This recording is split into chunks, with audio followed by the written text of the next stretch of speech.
everybody. Welcome back to another episode of The Male Perspective. I am your host, Lana Reid, and today on this day, I have the pleasure of sitting down with a gentleman by the name of Leroy Moore. He is a disability rights educator and activist and founder of Krip-Hop Nation, and I'm looking forward to spending some time with him today. But before I get started, sir, as I always do, I take a quick moment to pause, say thank you to you for making time for me today. Time is a gift. Once we give it, we can't get it back. So I truly appreciate you setting aside this time to talk with me. And with that, Mr. Moore, welcome to the show. Yeah, thank you for having me. I mean, this is awesome. Usually in Black male spaces, disability doesn't come up at all. So thank you for giving me the opportunity. Awesome. There's a few of us out here trying to shed the light on you guys and how awesome you are. So I'm glad to be one of those individuals. So thank you. And I also, as we get started here, I want to give a quick shout out because I was reading the material that you sent over to me, and you are currently in the process of finishing your PhD at my alma mater. So I want to give you some Bruin love there. Go Bruins, go Bruins. So it was many decades ago. I was on campus and I was thinking about that when I was there. It was I can't recall it being too friendly for disabled individuals. So here in 2024, I was about to say 2023, but here in 2024, fast forward, has higher education environment evolved to the point where it's less challenging for those with disabilities, or do we still have a lot of work to do? Yeah, we still have a lot of work to do. Matter of fact, before I started my PhD program almost 3 years ago, I interviewed, because I did video like you, I interviewed 3 people of color with disabilities that all are in the middle of their PhDs or finished their PhDs. And all 3 of them said that it was like so hard. One finished and, hasn't found a job since she finished, and she has a PhD in counseling. So, it just tells you that, of course, university hasn't changed, especially for people of color, people that are Black and disabled. Sometimes I question myself, is this PhD open the doors, or am I have to wear it around my neck like Flavor Flav just to get some kind of, nod? Yeah. Okay. So is it just the access of getting around campus, or is it also like financial resources and education? No, it's everything. It's access, it's getting support. It's everything. Professors have no clue around disability history, disability culture, disability rights. Every time, I'm in my 3rd year, so I'm done with classes. But in the first 2 years in classes, it seemed like I was teaching the professor around disability issues. And, a lot of people think about disabilities as only access and ransom and all, but there's a whole history. Al Hitler, the Jackson and Martin Luther King Jr., the Blind Boys of Alabama. I interviewed them many times. They talk about, their situation growing up in Jim Crow, being Black and disabled. So there's just so many other issues around disability that could fit into classes, but professors have no clue. Like every paper I've done, just enlighten professors. It's like, wow, I never knew it. For example, I took this because I'm an anthropology, doctorate, and it's under linguistics. So I took this language class, right? Had all kinds of language, and I asked the professor, like, where's sign language? And he's like, well, it's up to you to bring that to the class. It's like, wow. Wow. So I did a paper on sign language interpreters in hip hop and why most of the sign language interpreters in hip hop are white, and the performers are black, So, after I did that paper, the professor's like, wow, I never even thought about that. Wow. Yeah. Wow. So that's interesting that Yeah. sign language interpreters for hip hop would be white. I mean, but Yeah. that's our culture. But let me, that kind of brings to a point, my next question. A lot of people, or I'm going to say most people, don't tend to think that race and disability intersect, but the Black and brown community that are disabled have extra challenges than people are aware of. Can you explain why it's different for the Black and brown community when it comes to being disabled? Yes, because of racism, the history of race, going back to slavery times where, we were taught by, quote unquote masters that disability was a sin. Mm-hmm. And since that time, the Black community hasn't really had Black perspectives, radical perspectives on disability. So because of that, the Black community still has outdated information around disability because, disability rights movement was, mainly a white run movement. So we're coming at it like two different communities that, one is lacking in education and the other one doesn't want to deal with racism. So because of that, the Black community has been far behind when it comes to disability, seeing disability as a political, cultural, artistic kind of identity. Usually we see disability as the Black community as something to get a paycheck and get an exercise check or something to overcome. So they're not talking about, being political, being radical, being artistic with it. We don't talk about all the blues artists that were disabled and blind. We don't talk about Harriet Tubman that led people to freedom that was disabled. So we don't talk about that. So that's why you have a lot of older civil rights leaders that are becoming disabled, like Jesse Jackson, the late Harry Belafonte. When they become disabled, they disappear because we never had that education, and that's a missed opportunity for the Black disabled community. And I say a lot that the Black community is becoming almost extinct when it comes to Black disabled youth and young adults because they have to leave their community to get services to be seen as a person. So because of that, the Black community is not, is missing out on that kind of, cultural, artistic, activism kind of work.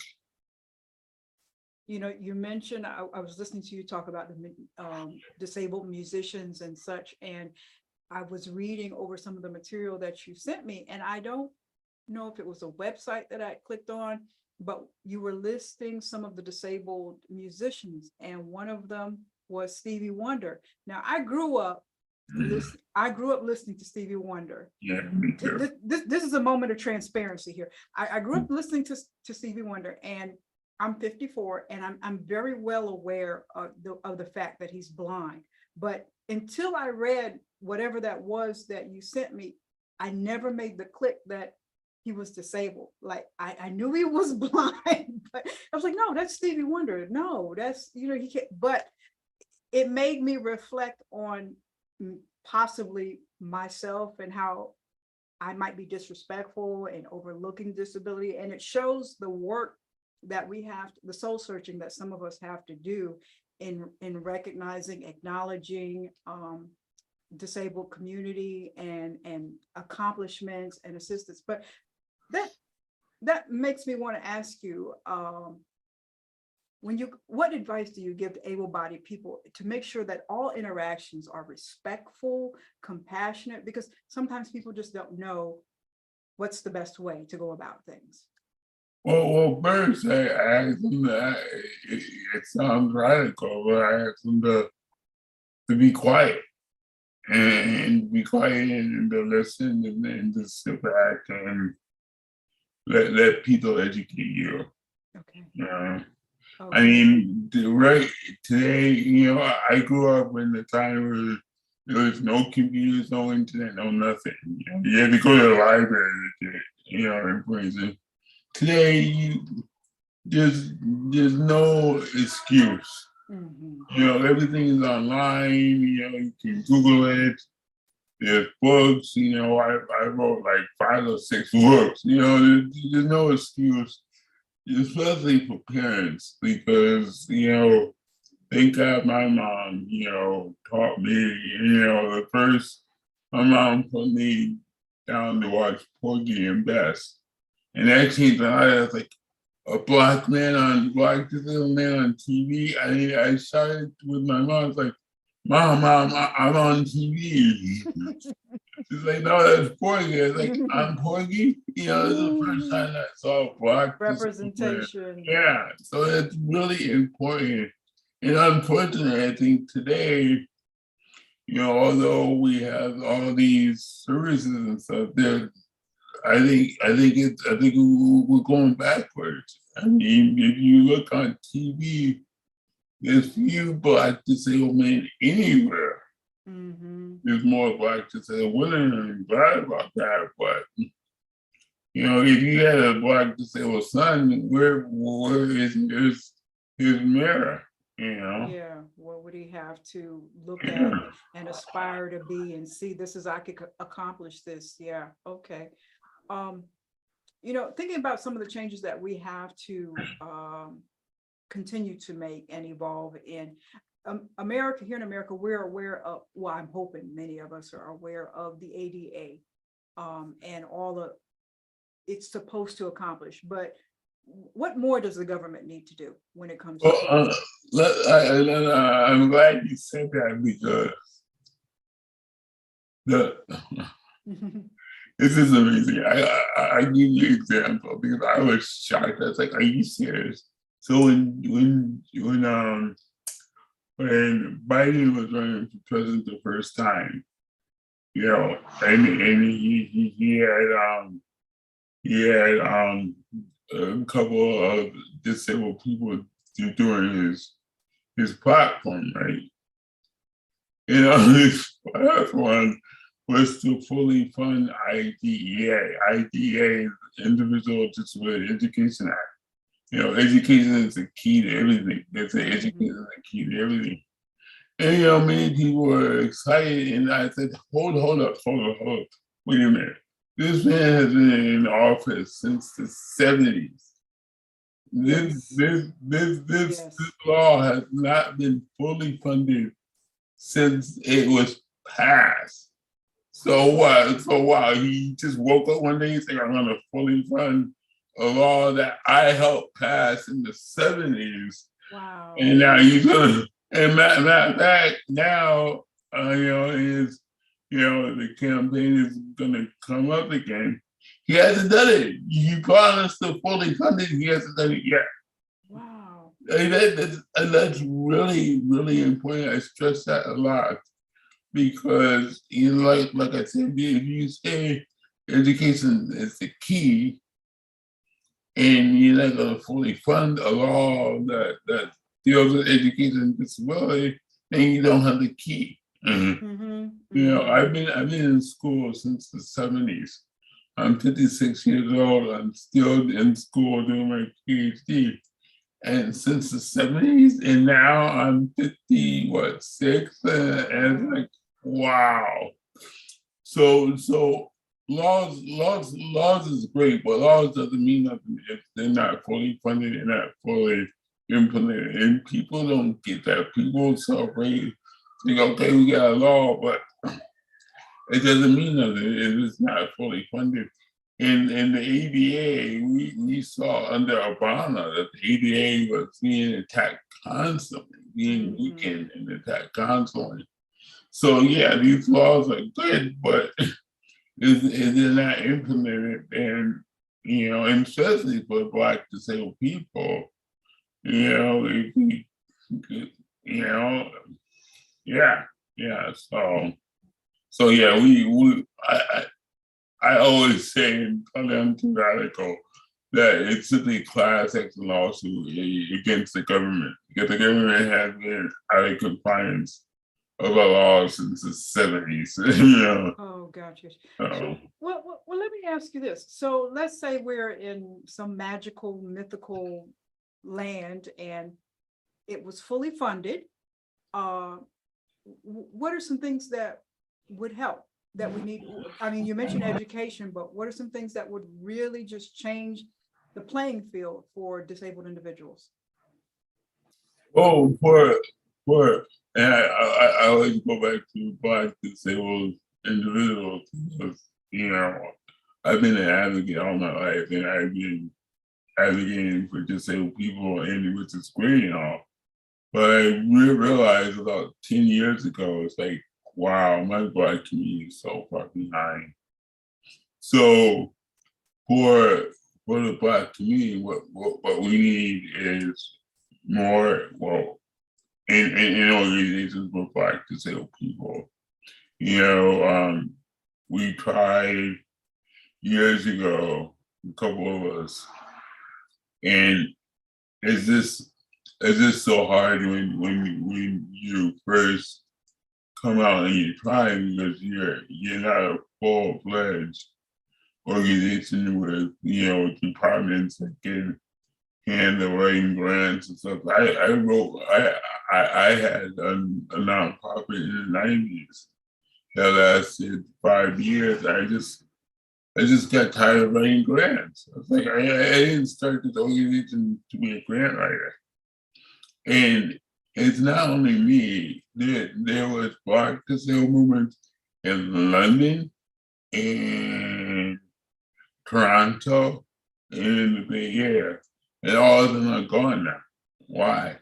Why? Because they were not supported by both communities, and the competition in the disability community to get all the funding is like, so what's there left if the white disabled organizations get like 90% of the funding, and we're not getting any support from the Black community.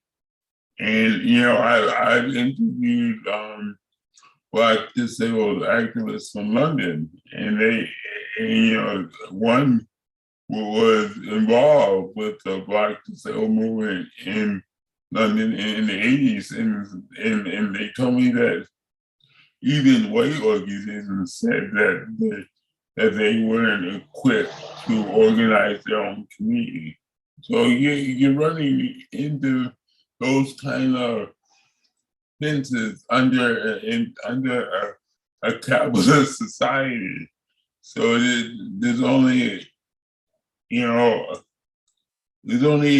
a leeway where you can do this for pennies, where you have to say, okay, I need a job so I can do my stuff, and that's what happened in London.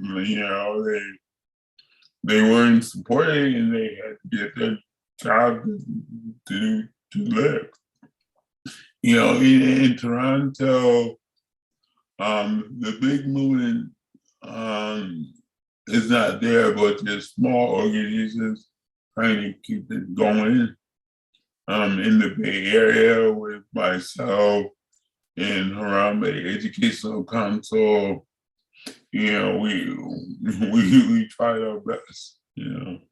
Try your best, but it takes money. And, you know, you brought up something I just never figured, that the white organizations are taking the majority of the funding. And then I think maybe part of that plays into the Black cultural experience. You and I are in the same age bracket, so we come from an era where in the Black community, you know, Uncle so-and-so was kind of kept in the back room. So I think as a culture, we need to evolve more so we can advocate for those in our loved ones and our circle that need disability rights and education. So I think as a Black community, whether or not we're able-bodied or not, we need to evolve collectively. Yeah. Oh, definitely. Yeah. Yeah. So you mentioned the nonprofit that you founded back in the day, but it's now defunct. But you have one now, Krip-Hop Nation. It's an LLC. LLC, yeah. So, yeah, I just say I'm not a nonprofit, right? Yeah. But you know, and you've taken the word cripple, and which is a derogatory term, and turned it into something very positive. So Krip-Hop Nation, the LLC, the business. What do you do over there? So let me go back to the title. So Crip Hop, the K, just like in hip hop, you take something that's negative and you put it as an educational thing and you put it to positive, and that's what Crip Hop did. We took something that was negative, crippled, and we flipped it into a positive, into our culture. And a lot of people see Crip and they see, you know, the gangs, the Crip and the Bloods. But if you read Tookie Williams, a famous writer, he said in his book that one of the members had a disability. So it's like, oh, it's just called cripple. Yeah, and that's how they came up with Crips. Now that's what I was taught and learned, you know. So Crip Hop with a K, we've been around for almost 17, 18 years. And because I love music, from the blues all the way to hip hop, and because I'm a researcher, I've been always looking for my people, you know, Black disabled people, you know, since 40, you know. And it's so funny, my mom brought me home from the hospital as a little boy. And I was in my crib. And she put on Ray Charles, and I got out and I started dancing. Now, the doctor said this boy would never walk, he'll never move an inch. I got out and I started dancing to Ray Charles. And since that time, I've seen Ray Charles every time he came to the Bay Area, you know, before he passed away. But I say that story because that's the power of music, you know, and the power of seeing yourself. So, you know, so Crip Hop was born, you know, because I love music. I wanted to see where disabled hip hop artists in the industry, and you know, we did like a 3-part series on KPFA and Berkeley radio station. And this was back before Facebook. It was on MySpace. So I came home after a 3-part series of hip hop and display. I put it on MySpace and it just blew up internationally. I mean, people from South Africa, Spain, Germany, Cuba, I mean, everybody's like, let's do it, you know. So we've been doing it ever since, and you know, Crip Hop, our tagline is Crip Hop is more than music, because I'm an activist, so it's more than music, and you know, we've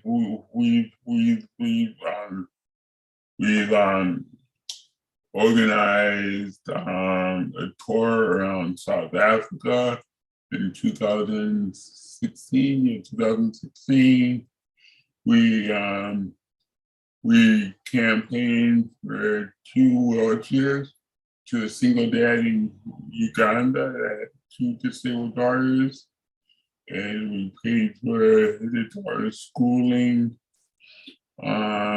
We won an Emmy a couple years ago for the documentary on the Paralympics. It came out in Netflix. And now because I'm here at UCLA doing my PhD, which UCLA came and got me. I wasn't thinking about doing a PhD. UCLA came and got me. It's like, oh, Leroy, you've been doing this for so many years. You need to get your PhD. So our goal is to open up the Krip-Hop Institute, where, because I grew up in New York, I used to walk by the Schomburg Center. Oh yeah. A lot. And it's like, one day I'm gonna get in the Schomburg Center. They need to do a Black disabled something. So now it's like, there needs to be an institute or a place where Black disabled people can come and learn their history, learn their music. So the Krip-Hop Institute is going to be a place where, the Black community can learn. And we're going to have the music studio and a visual arts studio. You see these paintings right behind me. Yeah. Yeah.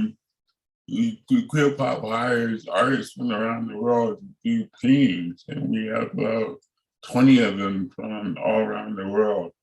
So we wanted to open up the Krip-Hop Institute in the Black community.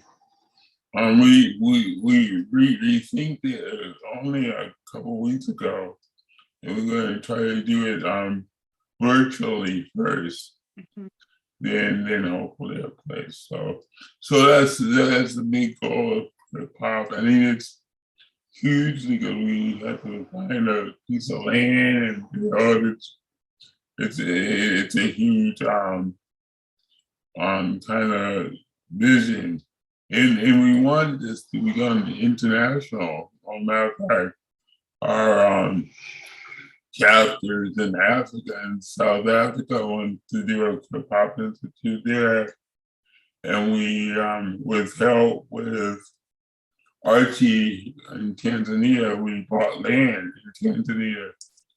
And Archie wants to build a school in his village because in his village there's no school for people with disabilities.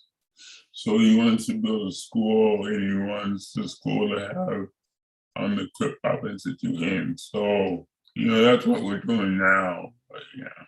International. Able-bodied people have nothing to complain about when they listen to Mr. Moore, huh? No, just do it. Life is too short, I'm 56, so it's like, come on, let's do it, Okay. So congratulations are in order. I've also read that I think it was last year you were the winner of hold on a second, let me see, I wrote it down here. 7th Athletes in Excellence. Oh yeah. What sport did you win that for? Well, I was an athlete in the Paralympics back in 1988. It's kind of interesting. It's kind of interesting how life is a circle, because I did that in 1988, and 2 years ago we did the song for the film Rising Phoenix about the Paralympics. And then the award, it's like, wow, so yeah. Okay, so you did the Paralympics. So what sport did you play? Yeah, I did cycling, I did discus, and I did wheelchair basketball. Yeah. Putting us all to shame. Mm-hmm. Oh, that was years ago. I could never do that now. Even years ago, putting us all to shame. And I just want to say, you know, I was reading your resume, and I mean, just kudos. You have accomplished so much. And I was like, man, I need to get on my grind here. It's like, you've got books, there's awards, the music. I mean, I know you don't like sitting still. So what next do you have in plan? Well, I mean, everything is toward this institute. I need to continue. I mean, but for that, for my artistic expression, I just put out a CD redoing Public Enemy's album, 1990 album. One of my favorites. Okay. Oh, we could tell you from New York. We could tell Yeah, you. New York, yeah. So we put that out. I put out a couple of singles. But what's coming up for Crip Hop is that we want to put out, matter of fact, the German chapter in Germany just put out their CD, a 23-track CD. They didn't work on that for 5 years. They just put it out, which is huge, so that's good. You know, for my artistic avenues, because that's what's really holding me down in this graduate school. Because I tell you, if I wasn't a poet, I'll be, whoo, I don't know, I'll be on the street corners. This is, yeah, because graduate school is no joke. So poetry keeps me sane. So Crip Hop is going to do an all DJ CD. So DJs from Africa, America, you know, all disabled DJs. We have 2 DJs in Tanzania and one in South Africa that scratches with their feet. And they are incredible. They are incredible. So yeah, I'm looking forward to that. So that CD's gonna come out this year. Also, I just realized that I want to finish up my I have a series called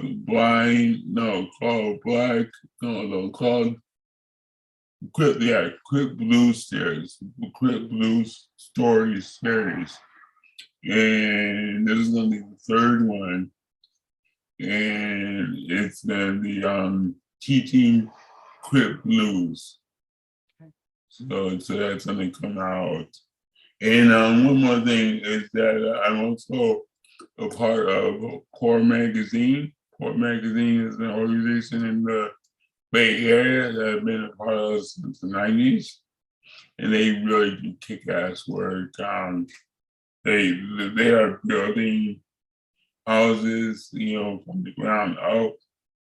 You know, all poor people doing it, you know, and so they do, and I'm a part of it. They do what's called Poor People Press, which they have a press for poor people, and 2024 books are coming out in February, and my comic book is one of the books that Comic book.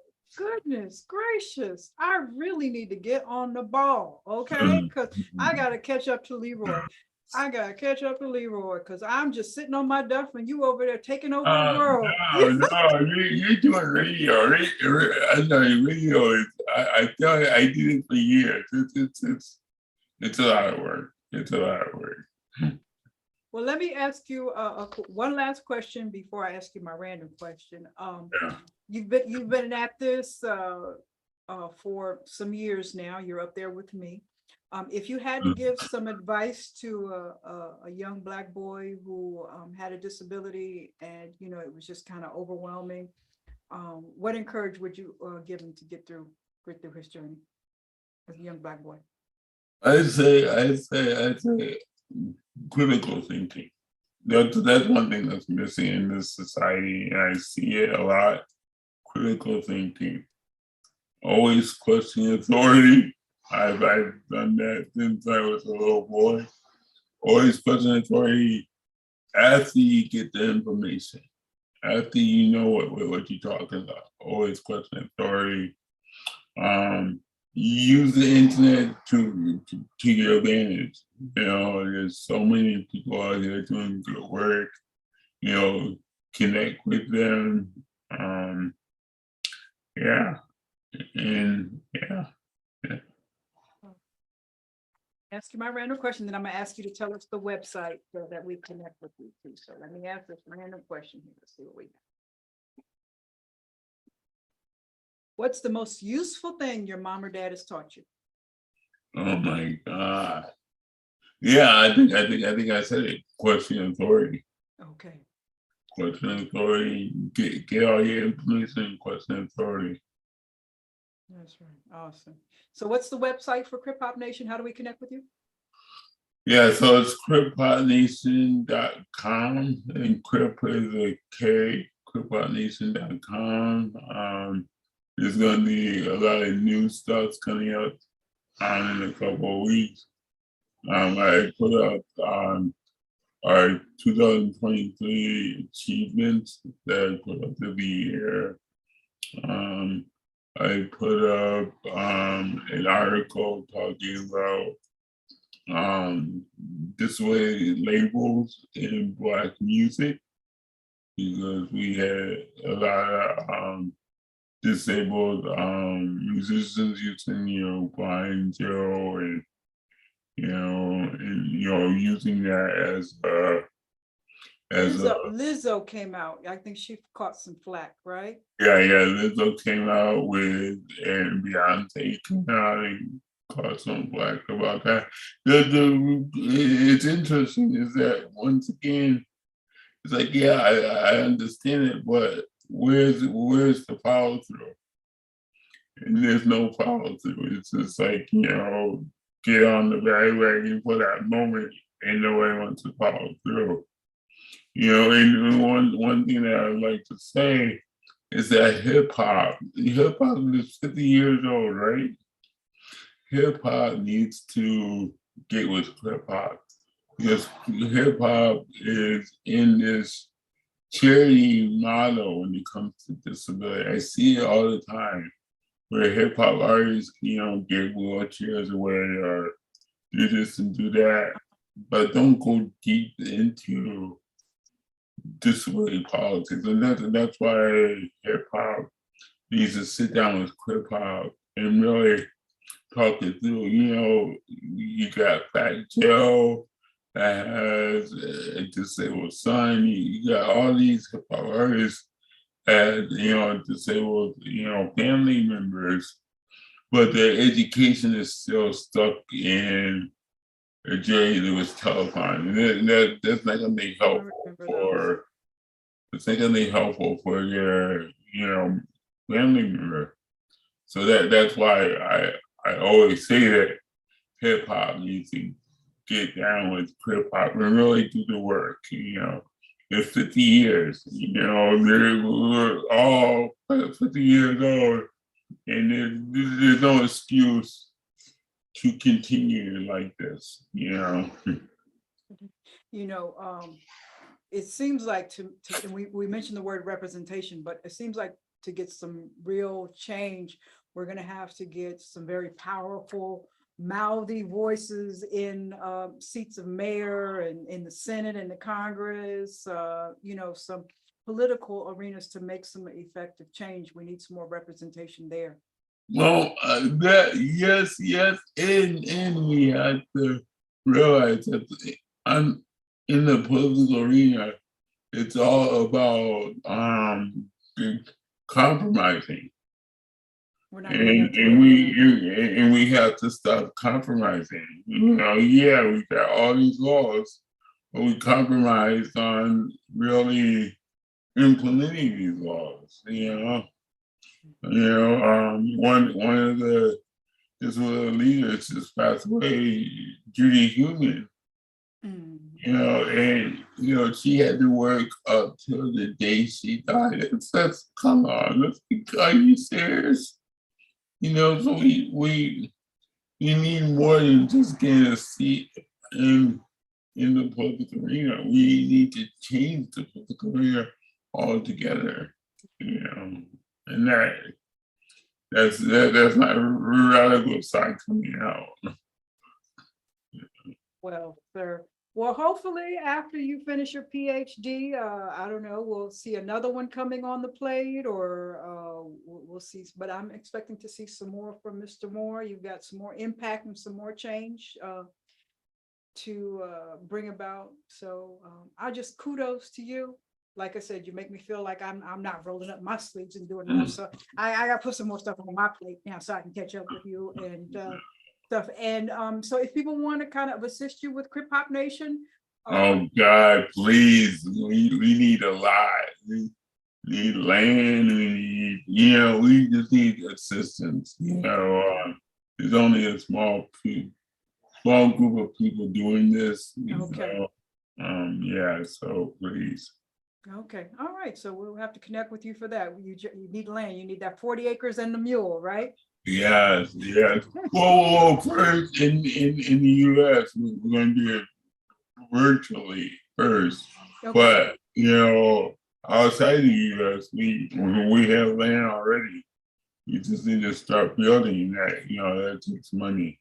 Yeah, everything takes money. Everything takes money. Okay. Yeah. Well, I'm just so thankful that I had the opportunity to speak with you. I just love hearing about the work that you're doing. And, the next time I'm with an able-bodied person and they're complaining about, oh, life is just so hard. Life is just so challenging. I said, you know what? I'm gonna let you go talk to Mr. Moore and get you a moment of inspiration there. So just hand claps from little old me. I'm so proud of the work that you're doing and will do. And I wish you nothing but the best. Yeah, I want to shout out before we go on. Shout out to Tommy Curry. Tommy Curry, he's incredible. He's the only, only a few Black males that have come to me and say, I support you and blah blah blah.